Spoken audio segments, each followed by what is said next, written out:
नमस्कार, मी महाराष्ट्र चॅनलमध्ये आपलं स्वागत आहे. आज आंतरराष्ट्रीय we call it as international sports day. त्यानिमित्ताने आम्ही पुण्याच्या महानगरला आहोत आणि ह्या माणसाबद्दल सनस स्पोर्ट्स हे नक्की काय आहे आणि आमच्यासमोर जे व्यक्ती बसले आहेत शंकर शेठ सनस, हे काय आहेत आणि कुठून त्यांनी ह्या संपूर्ण त्यांची प्रतिक्रिया चालू केलेली आहे त्यांच्याकडून आपण जाणून घेऊया की नक्की हा त्यांचा प्रवास कुठून चालू आहे. नमस्कार सर. नमस्कार. असं आमच्या प्रेक्षकाला सांगा की बाबा हे जे सनस स्पोर्ट्स वेअर तुमचा हा जो ब्रँड आहे याचं तुमचं थोडक्यात थोडा इतिहास सांगा की तुम्ही कुठून आले आणि तुम्ही पूर्वी काय होता.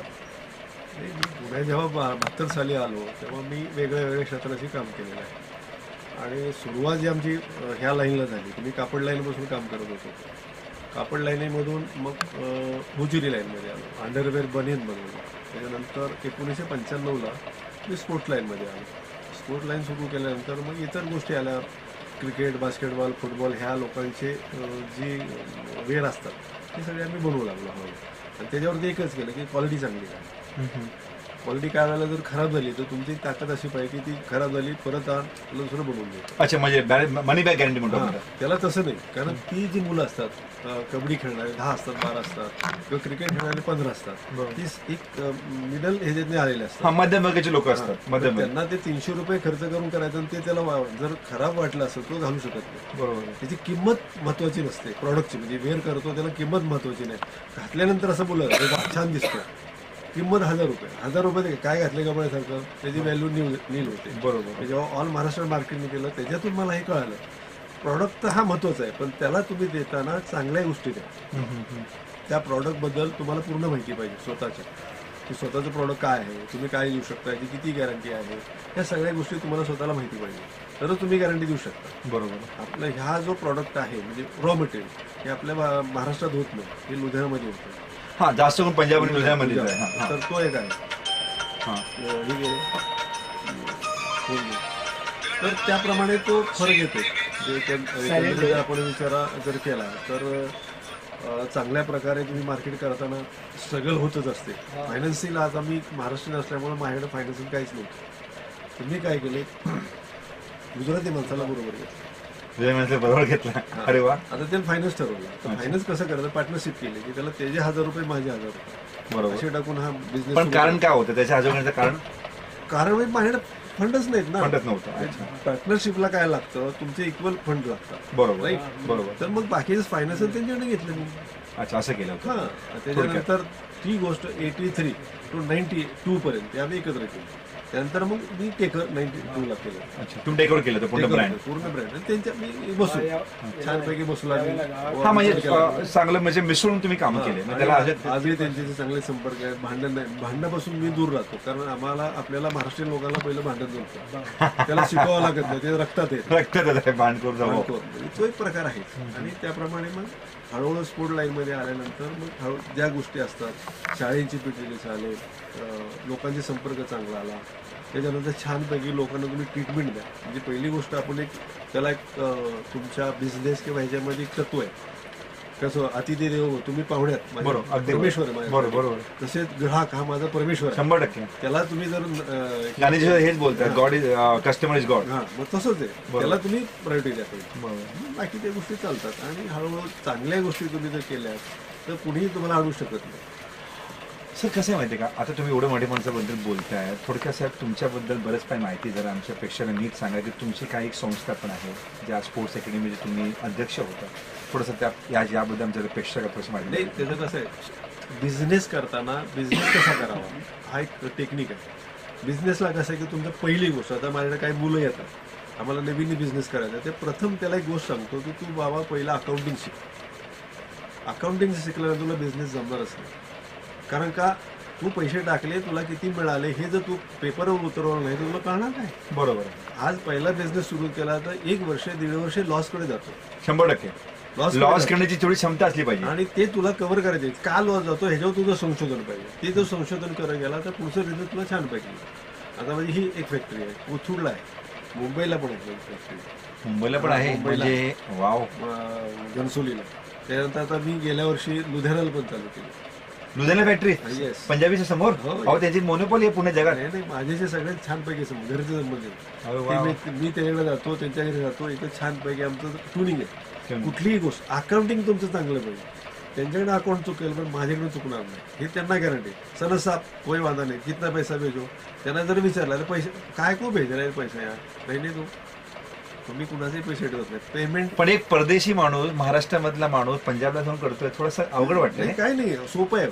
तुमचं मॅनेजमेंट छान पाहिजे. पहिली गोष्ट म्हणजे एक गोष्ट असते की जर माझ्यावर माझा विश्वास आहे तसा मी तुमच्यावर टाकला पाहिजे. बरोबर 100%. ही कारण पहिली- समोरच्या माणसं विश्वास टाकणं फार महत्वाचं नाही आहे. नाही, तुमच्याबद्दल बरेच लोक सांगत असतात की हे माणूस बेकार आहे. तू त्याच्या दृष्टीने माझ्या दृष्टीने तुम्ही चांगले आहात हो. बरोबर. मी जर तुम्हाला तुमच्यावर प्रेम केलं तर निश्चित तुम्ही माझ्यावर प्रेम कराल. मी तुम्हाला प्रेमच नाही दिलं तुम्ही माझ्या काय थोडक्यात कराल. आपण जसं म्हणतो की एक प्रत्येक व्यक्तीमध्ये निगेटिव्ह पॉझिटिव्ह फॅक्टर असतो. असतो. आपण पॉझिटिव्ह बघायला पाहिजे, निगेटिव्ह ना बघता. नाही, सदोदित जर तुम्ही पॉझिटिव्ह राहिला तर कुठल्या कार्यामध्ये तुम्हाला अडचण येतच नाही.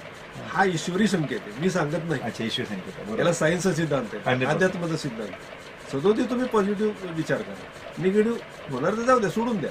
पण तुमच्याबद्दल छान विचार जर केला तो रिझल्ट आपोआप उशीर लागतो त्याला.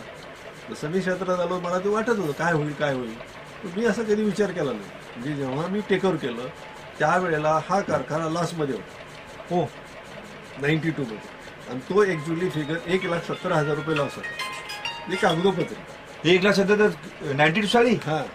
पण त्यावेळेला असं ठरवलं, मग त्यावेळेस कमीत किमान 1.5 कोटी झाला की हा म्हणजे असं आहे. 1.5 कोटी झाला पण असेल. त्याच्यानंतर असं ठरवलं की नाही, पार्टनर आहेत ना त्यांना काही तोटा करता कामा नाही. बरोबर. मी माझा हिशोब होतो त्याला सांगितलं फक्त तुम्ही मला अवधी द्या. माझ्या डोक्यात माझी जमीन आहे 25 एकर, मी विकेन ह्यांचे पैसे देऊ, माझं भावना आणि बाजारातून पैसे तयार केले. वाव. आज सर मला आज म्हणजे एवढा आनंद होत आहे की एक व्यक्तीने, एक मराठी माणूस या क्षेत्रात फार कमी आहे आणि एक मराठी माणसाने एवढं मोठं देवं लावलं की ते स्वतः अध्यक्ष होते, लोकांना मार्गदर्शन देत आहेत आणि लोकांना सांगताय की बिझनेस कसं केलं पाहिजे. सर अजून एक गोष्ट काय विषय असं होतं की 25 वर्ष तुम्ही 35 वर्ष लोकांना आज मार्गदर्शन देत आहे, तर अनेक वेळा असे काही व्यक्ती तुमच्याकडे शिकून गेले आणि तुमच्यापेक्षा जास्त यशस्वी झाले असे काय आहेत का? कारण की गुरु नेहमी गुरु असतो, तरी सुद्धा काही वेळ चेला पुढे जात असतो नाही का? असं काही गुढी दिसलं नाही आपल्याला. माझं एक्सपेक्टेड आहे. मी जेव्हा स्पोर्ट लाईनमध्ये आलो किंवा होजरी लाईन अंडरवेअरमध्ये आलो तर पहिला मार्केटचा रिसर्च केला की एकूण इथं लोक किती आहेत. तर त्यावेळेला अंडरवेअर बनियन बनवसा पुण्यामध्ये 36 कारखाने होते. सगळे कारखाने होते. अच्छा. 36 होते. आता एकच राहील. म्हणजे एकच ते पण सांगच एकच एकच सांगच. नाही अंडरवेअर बनी. अच्छा अंडे पण ओके ओके. स्पोर्ट्स मध्ये काय होतं त्यावेळेला काही लोक ठराविक होते, ते या मार्केटचा सर्वे केला की एक 100% तुम्हाला प्रॉडक्ट लागतोय तर आपल्या पुण्यामध्ये प्रोडक्शन किती होत आहे, तर 0.5% फक्त होतो. 0.5%. आज ते मी 15% पर्यंत आहे. अजून 85% माल बाहेरून येतो.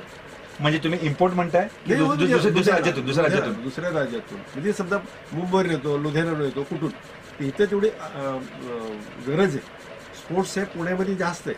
हा स्पोर्ट्स एज्युकेशन हेडक्वार्टर आहे, त्याच्यामुळे लोक तरुण लोक जास्त आहेत. खूप येते हो भरपूर. आणि सर अजून एक असं की हे तुम्ही भारताबद्दल बोलताय की इतर राज्यातून लोक माल देतात किंवा घेतात, पण आपल्याला परदेशातून सुद्धा म्हणजे फॉरेन कंट्री सुद्धा काही आपल्याकडे भारतात प्रोडक्ट यायला लागले, त्याच्यामुळे आपल्याला किती अडचण होती या काही गोष्टी? नाही आपण त्या गोष्टी समोर कशा काही नाही काही. तुमचं एकच मला म्हणायचं, त्यांचे जो कॉस्ट आहे त्या आपल्याला परवडत नाही. एक गोष्ट त्यांच्या तुलनेत तुम्ही करा, त्याच्यापेक्षा कमी द्या. काय तुम्हाला जाहिरात सुद्धा करायची नाही. मला वाटतं की मी हा 1200 रुपयाला टी शर्ट विकण्याऐवजी तुम्हाला 700 देतो, तेच थोडे देतो. तुम्ही दुसऱ्याला सांगणार रेजेंडा जाऊन घेऊन ये. सेम रिबॉकचा पण लोकांना एक अशी आवड आहे ना, रिबॉक म्हणा किंवा असे काही ब्रँड्स तो म्हणा. वेगळा विषय, तो वेगळाच विषय. तुम्ही तुमच्याप्रमाणे विचार करा. एखादा मोठा झाला मग त्याच्या तुलनेत तुम्ही मोठे होण्याचा प्रयत्न करू नका. तुम्ही तुमच्या हिशोबाने जा. तर तुमच्या हिशोबाने जर गेला नाही ना तर तो प्रॉब्लेम येणार.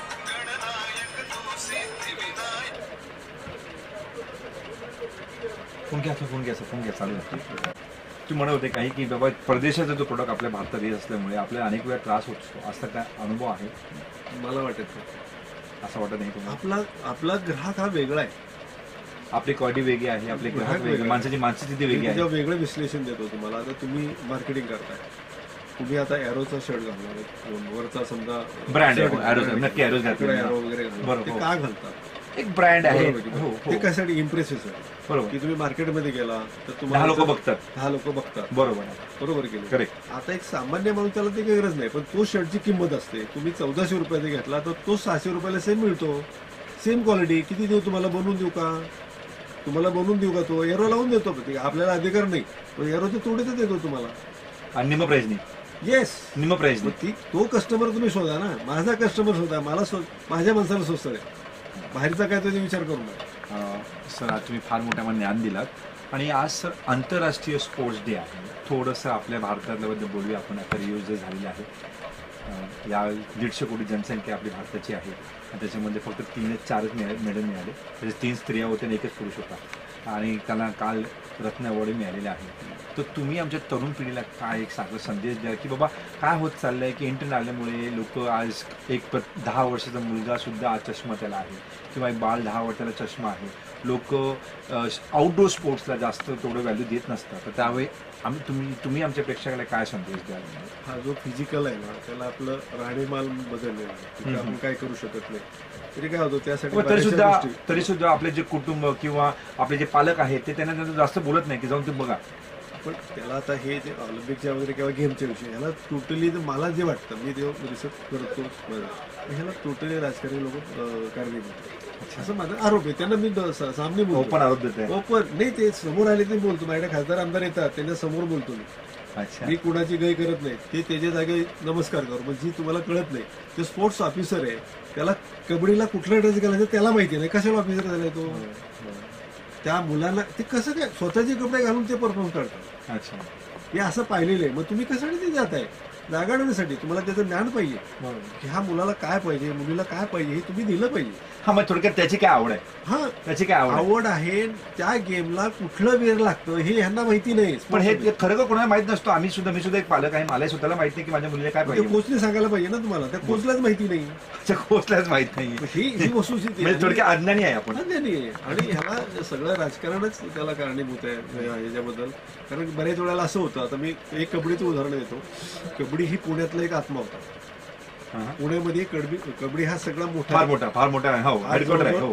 मला वाटतं इथं 18 संघ होते, त्यातले आता फक्त 2 संघ राहिले, बाकी सगळे गेले. त्याला ग्राउंड नाही, नवीन पिढीला त्याला नोकरी नाही, तो शिकून काय करणार बरं, फिजिकल काय प्रॉब्लेम होते जो कोणी सांभाळणार नाही. अगदी बरोबर. आणि ह्यांच्याकडे करोड रुपये पडलेले आहेत संस्थेकडे. काय करायचं त्याला, भाजी करायची त्याची, या मुलांना कोणी सांभाळायचं.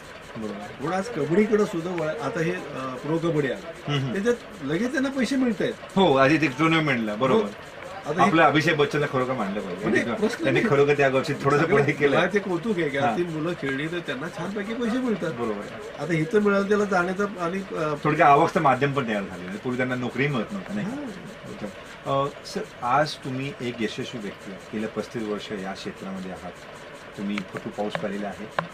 थोडंसं तुमच्याबद्दल बोला की तुम्ही म्हणाले मगाशी कॅमेऱ्याच्या बाहेर की तुम्ही हे संपूर्ण जे तुमचं एम्पायर तयार केलं आहे हे कुठून तयार झालं आणि तुम्ही 20 वर्षापूर्वी शंकर शेठ सानस साहेब काय होते आणि तुम्ही कसं चालू केलं होतं? म्हणजे ह्या गोष्टीमध्ये तुम्हाला भरपूर त्रास झाला असेल. तुमचा हा संपूर्ण तुमचं वडिलोपाजी काय आहे का?